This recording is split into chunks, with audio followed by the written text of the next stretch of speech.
ನಮಸ್ಕಾರ ಸ್ನೇಹಿತರೆ. RTE ಕರ್ನಾಟಕ 2026-27 ಅರ್ಜಿ ಆಹ್ವಾನ ನೀಡಲಾಗಿದೆ. ಖಾಸಗಿ ಶಾಲೆಗಳಲ್ಲಿ ಉಚಿತ ಶಿಕ್ಷಣಕ್ಕಾಗಿ ಈಗ ಅವಕಾಶ ನೀಡಲಾಗಿದೆ. ಇದರ ಸಂಪೂರ್ಣ ಮಾಹಿತಿಯನ್ನು ತಿಳಿಯೋಣ ಬನ್ನಿ. RTE ಕರ್ನಾಟಕ 2026-27 ಪ್ರವೇಶಕ್ಕೆ ಆನ್ಲೈನ್ ಅರ್ಜಿ ಆಹ್ವಾನ. ಖಾಸಗಿ ಶಾಲೆಗಳಲ್ಲಿ 25% ಉಚಿತ ಸೀಟುಗಳಿಗೆ ಅರ್ಹತೆ ಹಾಗೂ ಅಗತ್ಯ ದಾಖಲೆಗಳ ಬಗ್ಗೆ ಸಂಪೂರ್ಣ ವೇಳಾಪಟ್ಟಿ ಮಾಹಿತಿಯ ಬಗ್ಗೆ ತಿಳಿಯೋಣ ಬನ್ನಿ. ಶಾಲಾ ಶಿಕ್ಷಣ ಇಲಾಖೆ ಆನ್ಲೈನ್ ಮೂಲಕ ಅರ್ಜಿಗಳನ್ನು ಆಹ್ವಾನಿಸಿದೆ.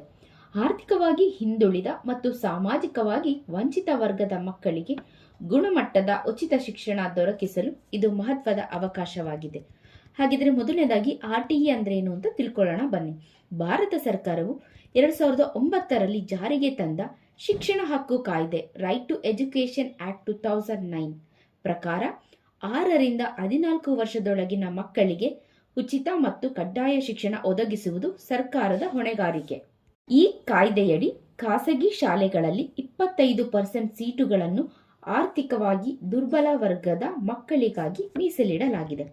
ಉತ್ತಮ ಶಿಕ್ಷಣ ಸೌಲಭ್ಯಗಳು ಇರುವ ಖಾಸಗಿ ಶಾಲೆಗಳಲ್ಲಿ ಬಡ ಮಕ್ಕಳಿಗೂ ಸಮಾನ ಅವಕಾಶ ದೊರಕಿಸಿಕೊಡುವುದು ಈ ಯೋಜನೆಯ ಪ್ರಮುಖ ಉದ್ದೇಶವಾಗಿದೆ. ಹಾಗಿದ್ರೆ ಯಾರೆಲ್ಲ ಅರ್ಜಿ ಸಲ್ಲಿಸಬಹುದು ನೋಡೋಣ ಬನ್ನಿ. ವಿದ್ಯಾರ್ಥಿ ಹಾಗೂ ಪೋಷಕರು ಕರ್ನಾಟಕದ ಕಾಯಂ ನಿವಾಸಿಯಾಗಿರಬೇಕು.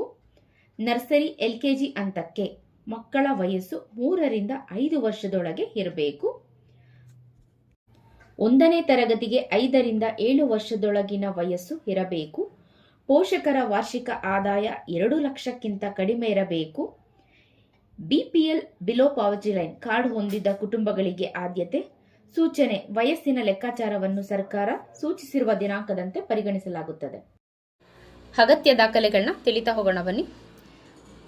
ಬೇಕಾಗಿರುವಂತಹ ಡಾಕ್ಯುಮೆಂಟ್ಸ್: ವಿದ್ಯಾರ್ಥಿಯ Aadhaar card, passport size photo, caste ಮತ್ತೆ income certificate, birth certificate, residence proof ನಿವಾಸ ಪ್ರಮಾಣ ಪತ್ರ, ರೇಷನ್ ಕಾರ್ಡ್. ಅರ್ಜಿ ಸಲ್ಲಿಸುವ ವಿಧಾನ: ಶಾಲಾ ಶಿಕ್ಷಣ ಇಲಾಖೆಯು ಒಂದು ಅಧಿಕೃತವಾದ ವೆಬ್ಸೈಟ್ ಇದೆ. ಆ ವೆಬ್ಸೈಟ್ಗೆ ನೀವು ಭೇಟಿ ನೀಡಬೇಕಾಗತ್ತೆ. ಯಾವುದಪ್ಪ ವೆಬ್ಸೈಟ್ ಅಂದರೆ RTE ಅಡ್ಮಿಷನ್ ಅಪ್ಲಿಕೇಶನ್. ಅದರ ಮೇಲೆ ಆ ಲಿಂಕ್ ಮೇಲೆ ನೀವು ಕ್ಲಿಕ್ ಮಾಡಿ ವಿದ್ಯಾರ್ಥಿಯ ಪರ್ಸ್ನಲ್ ಡೀಟೇಲ್ಸ್ ಏನೇನಿರುತ್ತೆ, ವೈಯಕ್ತಿಕ ಮಾಹಿತಿಯನ್ನು ಫಿಲ್ ಮಾಡಿ, ಹಾಗೆ ಅಗತ್ಯವಿರುವಂತಹ ದಾಖಲೆಗಳನ್ನ ಅಪ್ಲೋಡ್ ಮಾಡಿ ಅದನ್ನೆಲ್ಲ ನಮೂದಿಸಿದ ನಂತರ ನಿಮ್ಮ ಮತ್ತೊಮ್ಮೆ ಕೊಟ್ಟಿರುವಂತಹ ಮಾಹಿತಿಯನ್ನು ಪರಿಶೀಲಿಸಿ ನಂತರ ಸಬ್ಮಿಟ್ ಬಟನನ್ನು ಒತ್ತಿ. ಇವಾಗ ಅರ್ಜಿ ಸಲ್ಲಿಕೆ ಆಗಿದೆ.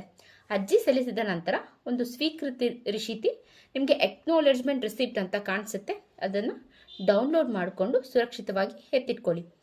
ಹಾಗಿದ್ರೆ ಆಯ್ಕೆ ವಿಧಾನ ಹೇಗಿರುತ್ತೆ ಅಂದರೆ, ಅರ್ಜಿ ಸಲ್ಲಿಸಿದ ನಂತರ ಇಲಾಖೆಯ ಅಧಿಕಾರಿಗಳು ಏನು ಮಾಡ್ತಾರೆ, ಡಾಕ್ಯುಮೆಂಟ್ನೆಲ್ಲ ವೆರಿಫೈ ಮಾಡ್ತಾರೆ. ಅದಾದ ನಂತರ ಅರ್ಹ ವಿದ್ಯಾರ್ಥಿಗಳ ಒಂದು ತಾತ್ಕಾಲಿಕ ಪಟ್ಟಿ, ಪ್ರಾವಿಷನಲ್ ಲಿಸ್ಟ್ ಅಂತ ಒಂದು ಪ್ರಕಟಣೆ ಮಾಡ್ತಾರೆ. ಹೆಚ್ಚು ಅರ್ಜಿಗಳು ಬಂದಲ್ಲಿ ಲಾಟ್ರಿ ವಿಧಾನ ನಡೆಯುತ್ತೆ.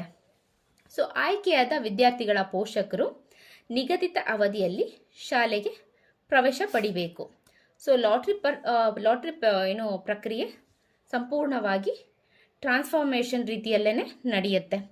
ಹಾಗಿದ್ರೆ ಆನ್ಲೈನ್ ಅರ್ಜಿ ಯಾವಾಗ ಪ್ರಾರಂಭ ಆಗತ್ತೆ ಅಂದರೆ 24 ಫೆಬ್ರವರಿ 2026. ಹಾಗೆ ಕೊನೆಯ ದಿನಾಂಕ 24 ಮಾರ್ಚ್ 2026. ದಾಖಲೆ ಪರಿಶೀಲನೆ ನಡೆಯುವಂಥದ್ದು 25 ಫೆಬ್ರವರಿ 2026ರಿಂದ 25 ಮಾರ್ಚ್ 2026.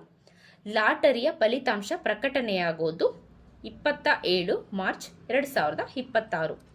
ಪ್ರಥಮವಾಗಿ ಸೀಟ್ ಹಂಚಿಕೆ ಮಾಡೋದು, ಫಸ್ಟ್ ಸೀಟ್ ಅಲಾಟ್ಮೆಂಟು 2 ಏಪ್ರಿಲ್ 2026, 2/4/2026. ಹಾಗಿದ್ರೆ ಪ್ರವೇಶ ಅವಧಿ ಯಾವಾಗಿರುತ್ತೆ ಅಂದರೆ 4 ಏಪ್ರಿಲ್ 2026ರಿಂದ 21 ಏಪ್ರಿಲ್ 2026ರವರೆಗೆ ಇರುತ್ತೆ. ದ್ವಿತೀಯ ಸೀಟ್ ಹಂಚಿಕೆ 27/4/2026. ಅಂತಿಮ ಪ್ರವೇಶ ಅಂದರೆ ಕೊನೆ ದಿನಾಂಕ 9 ಮೇ 2026. ಹಾಗೆ ಪೋಷಕರಿಗೆ ಒಂದಷ್ಟು ಸಲಹೆಗಳಿದೆ. ಏನಪ್ಪಾ ಅಂದರೆ, ಅರ್ಜಿಯ ಕೊನೆ ದಿನಾಂಕದವರೆಗೆ ನೀವು ಕಾಯ್ಕೊಂಡು ಕೂತ್ಕೋಬೇಡಿ. ಅದಕ್ಕಿಂತ ಮುಂಚಿತವಾಗಿಯೇ ನೀವು ಅರ್ಜಿಯನ್ನು ಸಲ್ಲಿಸಿ ಬೇಕಾಗಿರುವಂತಹ ದಾಖಲೆಗಳನ್ನ ಮೊದಲೇ ರೆಡಿ ಮಾಡಿಟ್ಕೊಂಡು ನೀವು ಬೇಗ ಅಪ್ಲೈ ಮಾಡಿ. ಮತ್ತು ಲಾಟ್ರಿ ಫಲಿತಾಂಶ ಪ್ರಕಟಣೆ ಆಗುತ್ತಲ್ಲ, ಆ ದಿನಾಂಕನ ನೀವು ನೆನಪಲ್ಲಿಟ್ಕೊಂಡು ಕರೆಕ್ಟ್ ಟೈಮ್ಗೆ ನೀವು ಅಲ್ಲಿರಬೇಕು. RTE ಸೀಟ್ಗಳು ಬಡ ಮತ್ತು ಆರ್ಥಿಕವಾಗಿ ಹಿಂದುಳಿದ ಕುಟುಂಬಗಳ ಮಕ್ಕಳಿಗೆ ಗುಣಮಟ್ಟದ ಶಿಕ್ಷಣದ ಬಾಗಿಲನ್ನು ತೆರೆಯುವ ಒಂದು ಮಹತ್ವಾಕಾಂಕ್ಷೆಯನ್ನು ಸರ್ಕಾರ ಹೊಂದಿರೋದ್ರಿಂದ ಈ ಯೋಜನೆಯನ್ನು ನಿಯೋಜಿಸಿದೆ. ಇದರ ಉಪಯೋಗವನ್ನು ನೀವೆಲ್ಲರೂ ಪಡೆದುಕೊಳ್ಳಿ ಅಂತ ಹೇಳ್ತಾ ಇದ್ದೀನಿ. ಎಲ್ರಿಗೂ ಧನ್ಯವಾದಗಳು.